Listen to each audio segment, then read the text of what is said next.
What's going on, everyone? I'm Brad, and on this episode of TrailRecon, I'm here with a bunch of my good friends for a 4-day adventure in beautiful Baja California.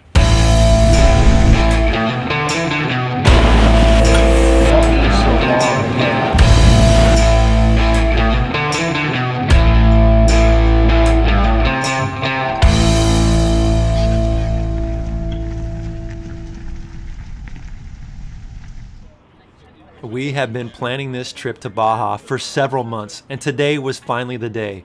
We met up early in the morning with a great group of folks in Otay California to begin the trek south. Our journey on day one would begin about a mile north of the Mexican border, and then we would head south to Ensenada for lunch, where we would meet up with Adrian, who would be leading us to a private beach on La Bufadora. On day two, we will head across the peninsula towards San Felipe and tackle several miles of the Baja 1000 race course. Then head to Punta Final and spend 2 nights there on the beach, and then drive back north to San Diego. In all, we're going to put in just under 800 miles. Now, before you cross the border into Mexico, there are a few things you need to make sure you have with you. 1, a passport. 2, Mexican car insurance. 3, a tourist immigration card, and it's a good idea to have some pesos, as we did encounter one gas station that wouldn't take any credit cards. Now, I arrived pretty early on this morning, and I'm thankful I did, because I did something I had not done since I was a teenager. Yep, I locked my keys in my Jeep. Thankfully, roadside assistance arrived quickly and did not delay our rollout time. So after a final check to make sure everybody had what they needed, Marco from Overland X held a quick driver's meeting to let us know what the game plan was going forward. We were all really excited. Now, it was a quick drive to the border, and we did have a couple rigs get pulled over for inspection, but it's not a big deal. Just be very courteous and understand that they're just trying to do their job. Now, keeping a large convoy of rigs together like this on a normal trip is challenging, but when you are crossing the border and then navigating the Mexico streets, you can expect the group to get a little separated. All right, Daniel, you guys copy that back at that light, that this is just a straight shot. We're just going to keep going straight through these lights. Copy. Wilco, copy. So we did have to make a few temporary stops just to keep everyone together. And I will say the fact that everyone was using ham radios for communication helped a lot, because there were a few times that our gap would have exceeded the range of a CB. Once we got out of town and on the main highway, it was much easier to keep the group together.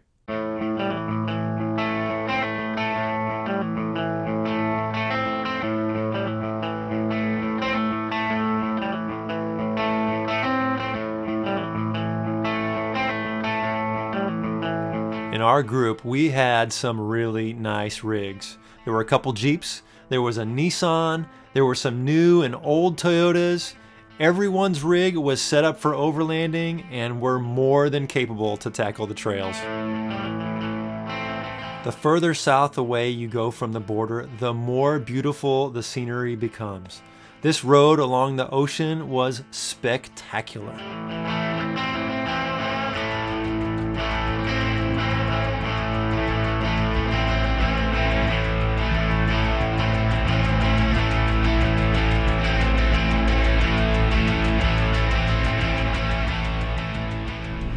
So first I locked my keys in the Jeep, and now I got another problem. So we're 43 miles south of the border, and I started hearing this really loud hum coming from the driver's side tire, and the steering wheel was shaking crazy. And so we pulled over to investigate, and what's going on is the tread has come loose from the steel belt underneath, which is not cool. So we've got to find a tire shop that maybe can swap it out, or I'm going to swap out the spare. We're just going to pull over here in a minute because I can't drive much further like this. A little disappointing, but we're going to get this fixed and make it all the way down to our campsite here shortly. We did find a tire shop just down the street that made quick work of changing this out, and I think it cost like $4 US. And finally, after several hours on the road and just a few hiccups, we were in Ensenada. It's a beautiful little city. Now, there was a restaurant that came highly recommended, so our plan was to stop for lunch and meet up with Adrian. The great thing about stopping at this restaurant was across the street there was actually some secure parking, so we didn't have to worry about leaving our rigs parked out randomly on the street. And I will say the food here was well worth the stop.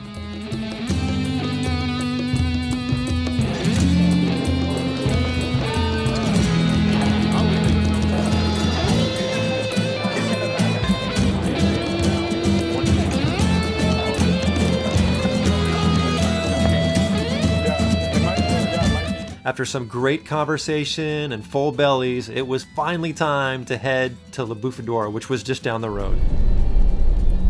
Right on La Bufadora. Just after that light. About 100 yards.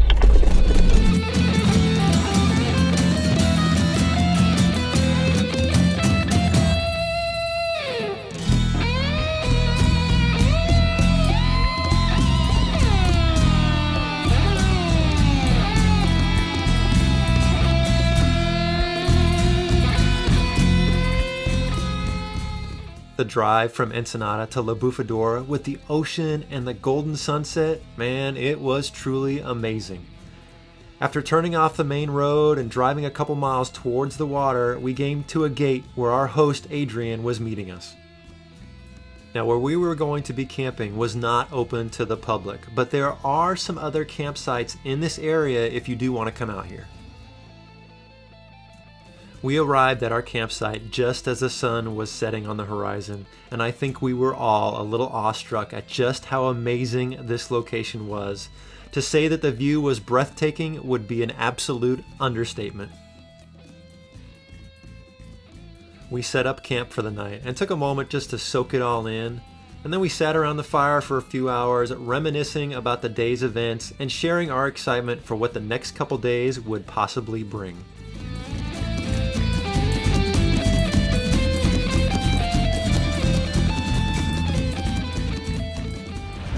This private campsite that we are at, La Bufadora, is amazing. You could not ask for a better place to camp. This might be one of the best campsites I've ever been at in my entire life, and it's gonna be tough to leave this morning, but we're gonna pack up and head across the Baja Peninsula, do a little bit of the Baja 1000, and we're gonna end up on the other coast and camp out on the beach over there. It's gonna be a spectacular, what an epic start to an adventure so far, guys.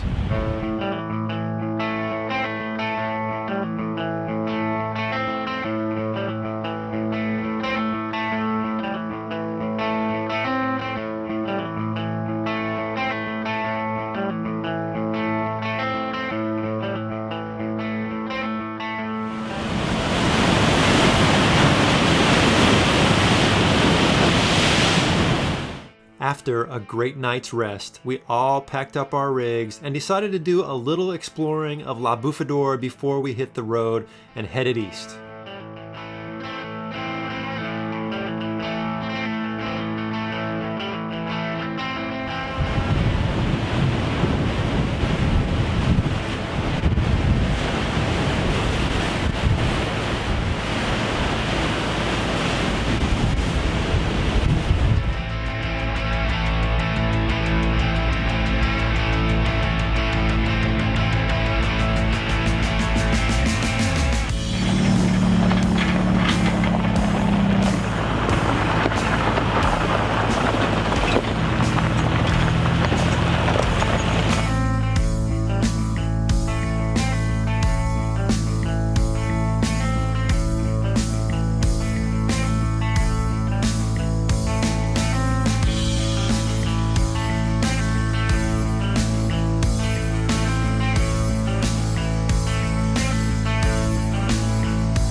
Now, we had been on the road for a couple hours, and there was one place we were told we needed to stop and pick some cheese up on the way.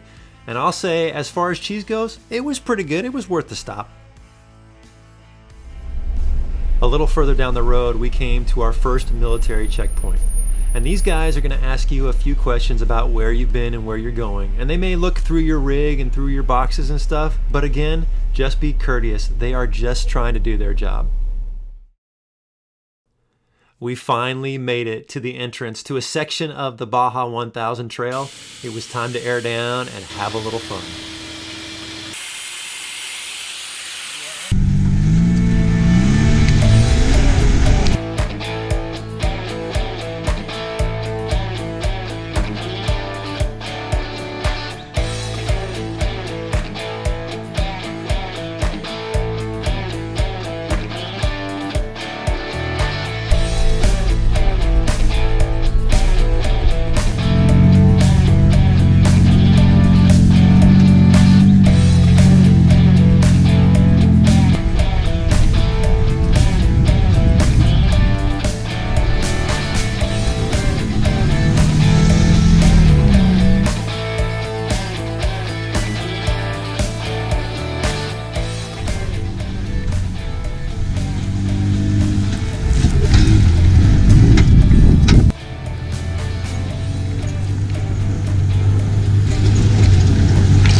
There is just something very cool about being on a section of the Baja 1000. I mean, it's hard to believe that guys are flying through here super fast. You know, we're taking it, I'm doing 15, 25 miles an hour. Every once in a while when there's a flat spot, you know, you just gotta hit it because you're on the Baja 1000. But this is really just a cool place to be. So thankful and blessed to be out here today. This is awesome.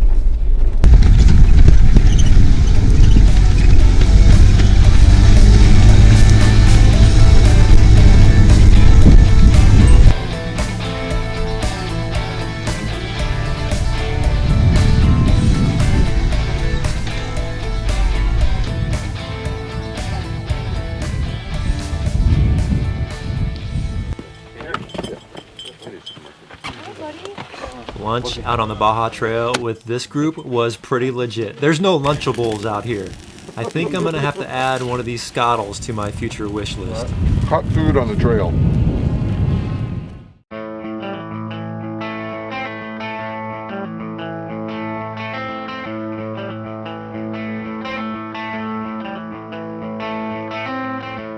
don't worry guys, the rust and the woods up here are tiny.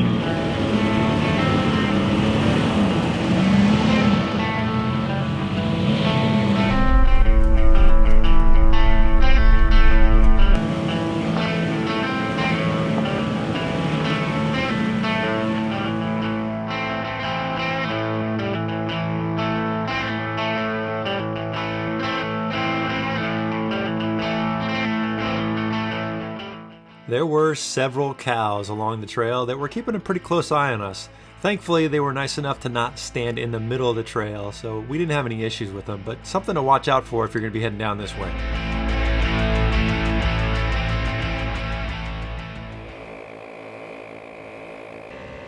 After many fun miles and a few hours, we were off the trail and starting to air up. Now, two of the trucks that were with us seemed to have gotten bit by the same exact rock that tore open their sidewalls, and one of the tires had to be changed before we hit the road. You make that look easy. I'm murdering dirt, man. Love murdering dirt.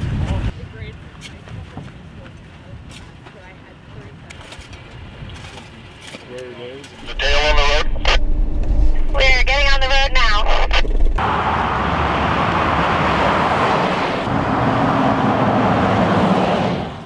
As the rain started to come down and the sun set, we had several hours of driving and many miles ahead of us before we made it to Punta Final.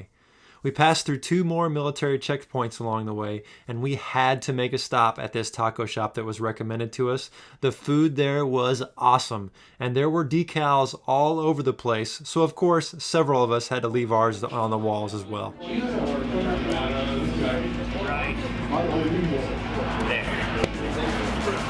Perfect. Cinnamon.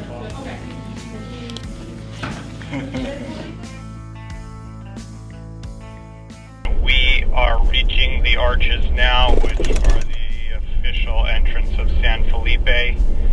This would be our one last opportunity to fill up for gas for a while, and we still had about 70 miles to go south. We were all getting really excited to get to our final destination for the night.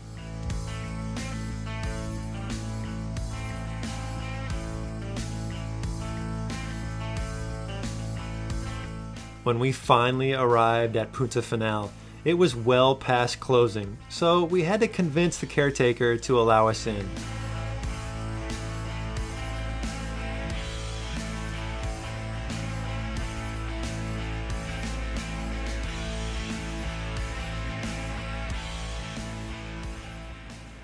Now, we arrived here at camp late last night and it was very dark, so it was all kind of a guess on where the good camp spots were, and I gotta say, we could not have asked for a better location. We are right on the edge of the water line. I woke up this morning, unzipped the tent, and wow, what an amazing view. Now, we put in a lot of hard miles yesterday. It was an awesome adventure, but today it's just about relaxing and soaking this all in. It's gonna be an awesome day, guys. It was admittedly pretty chilly the next morning, at least until the sun came up, but it was really nice just to relax, hang out and talk, and eat some breakfast, and really just enjoy where we were at.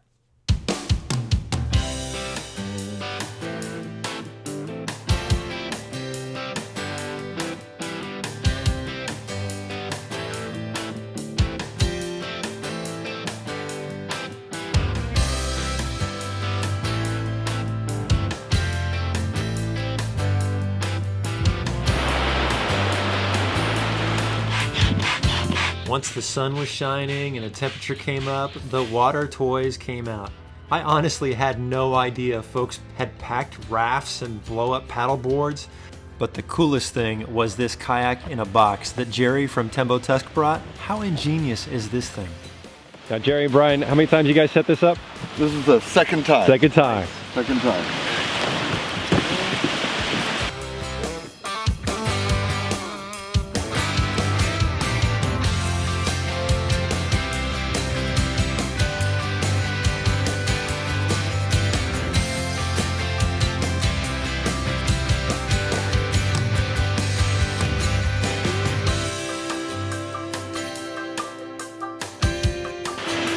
You ready to pilot this craft, Jerry? Absolutely.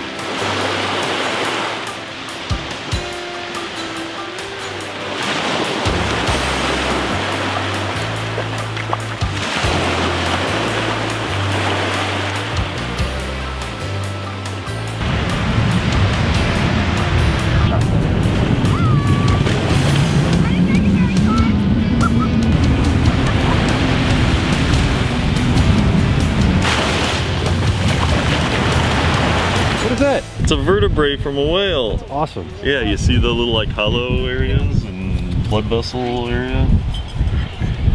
It's not even a fossil, awesome. It's like real. That's a legit bone right there. Yeah, it smells great.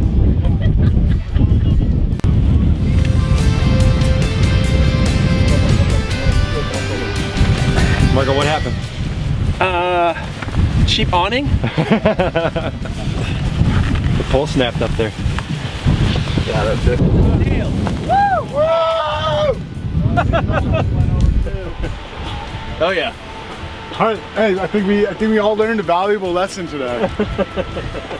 We all need a dead man system to hold our Tepui tents down. Yeah.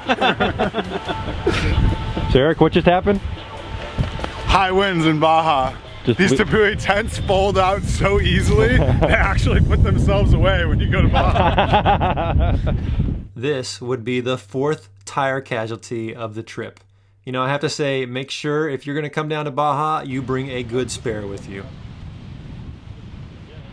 Now, our good friend Daniel from Dead Man Off-Road was going to do something he does very often, and that's get his truck stuck on purpose.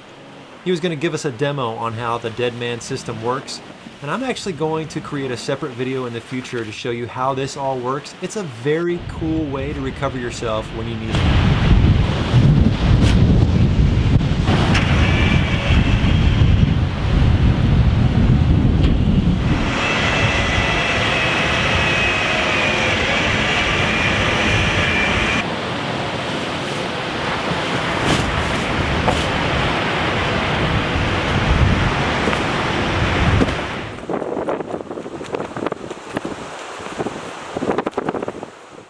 Later in the evening, when we were sitting around the campfire, we all had a pretty good discussion about what navigation systems everyone prefers. There are some really good ones out there, and after talking with everybody, I think there's a few that I need to try and check out. I used to use Motion X, and I personally prefer Gaia now. Yeah. It's great. I use it on the iPad. You even lay down your tracks and... Yeah, you know what? So we did Death Valley a couple weeks back, and I was trying that with that. So online, on Gaia, Gaia.com, whatever, I went into their maps, and I started trying to create a route, and I thought I was just going to have to do waypoints. And I went from one point to another point, and it literally drew the zigzag on the road. Like, it wasn't a real road. It was just a like a dirt road on the map. Really? Not even not even listed, right? And it followed the whole thing, and then that transferred to my iPad automatically. So about 2 in the morning, the wind was really kicking hard. It had to have been well over 30 miles an hour, and I have to say, the tent held up extremely well. I'm very happy with it.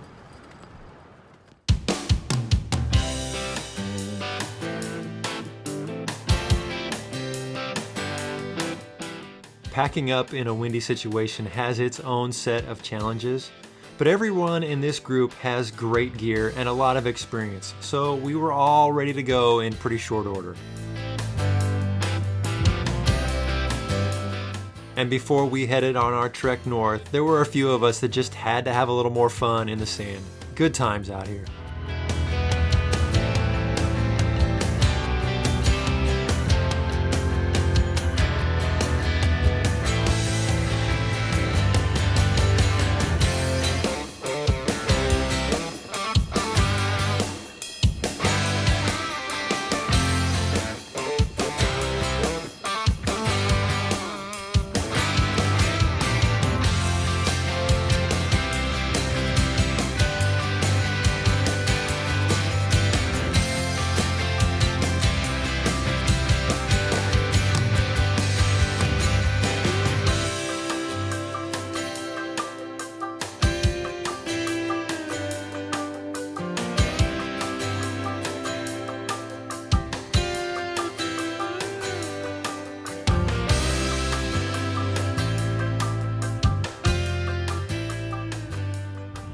So we're ending the trip here in the Valley of the Giants, which are these massive saguaro cactus. This place is beautiful. It's almost being like in a Dr. Seuss book or something. Let me just say, this Baja expedition has been spectacular. The group of guys I have been with have made this just an awesome adventure, and we're already talking about coming back in 2018, which should be a great time. Now look, Rogue Overland was out here filming, so you definitely want to head over to their YouTube channel and check it out. Wilco Off-Road was also filming. They had a lot of drone footage, so I'm excited to see that. And a big thanks to my buddy Marco over at Overland X. Man, he put this all together and made this just a spectacular trip. I cannot wait to come back to Baja. If you're visiting the channel for the first time, hit that subscribe button. I'd love to have you as a member of the TrailRecon team. Thanks for watching.